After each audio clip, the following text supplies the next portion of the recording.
pakar hukum tata negara Mahfud MD menyampaikan pandangannya terkait kasus kuota tambahan haji 2024 yang kini memasuki tahap sidang pra-peradilan.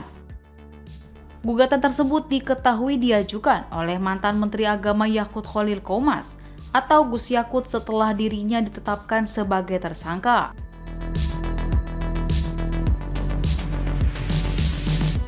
Mahfud berharap agar proses hukum yang berjalan dapat dilakukan secara murni sesuai aturan.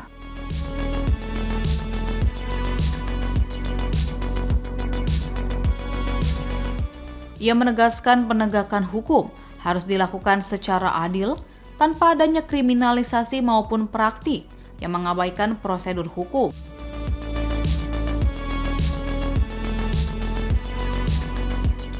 Mahfud juga menyoroti adanya dugaan kejanggalan dalam prosedur penetapan tersangka dalam perkara tersebut.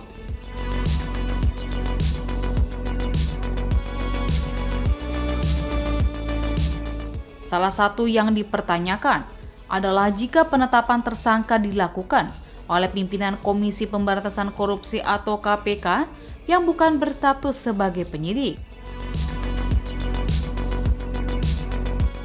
Menurut mantan Ketua Mahkamah Konstitusi itu, secara hukum, pimpinan lembaga anti rasuah tidak memiliki kewenangan langsung untuk menetapkan seseorang sebagai tersangka.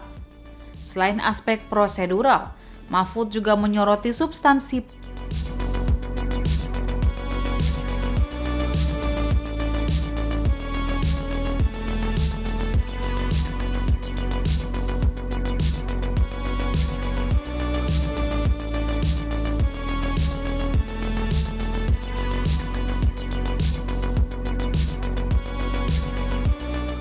Ia kembali mempertanyakan dasar pengkategorian kuota tambahan haji sebagai kerugian negara dalam kasus tersebut.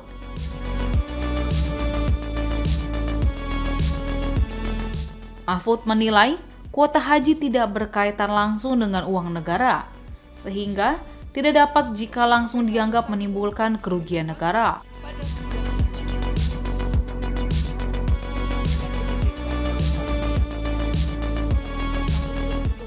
Di sisi lain, Mahfud justru menyebut penyelenggaraan ibadah haji pada tahun 2024 berjalan cukup baik.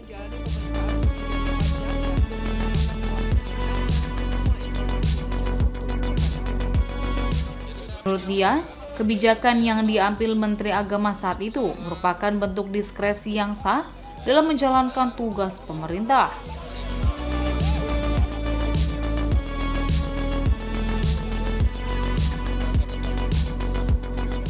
Mahfud menjelaskan, dalam hukum administrasi dikenal konsep discretionary power atau fresh air method.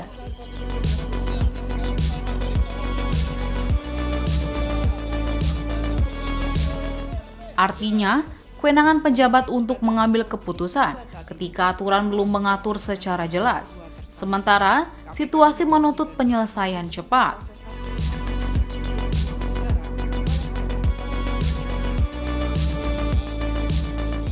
Mahfud juga mengingatkan bahwa jika kebijakan diskresi dipidanakan, dampaknya bisa luas.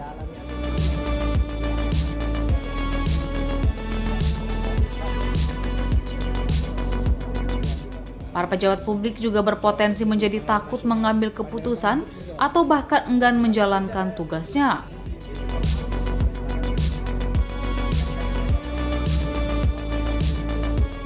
Oleh karena itu, ia menekankan pentingnya membedakan secara tegas antara kebijakan administratif dan tindak pidana korupsi.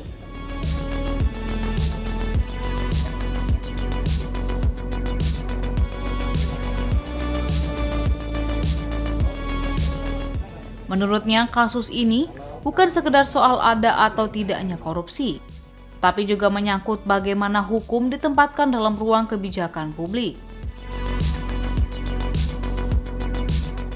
Lebih lanjut, Mahfud berharap proses hukum berjalan secara objektif, tanpa kriminalisasi, namun tetap tegas terhadap pelarangan yang benar-benar terbukti.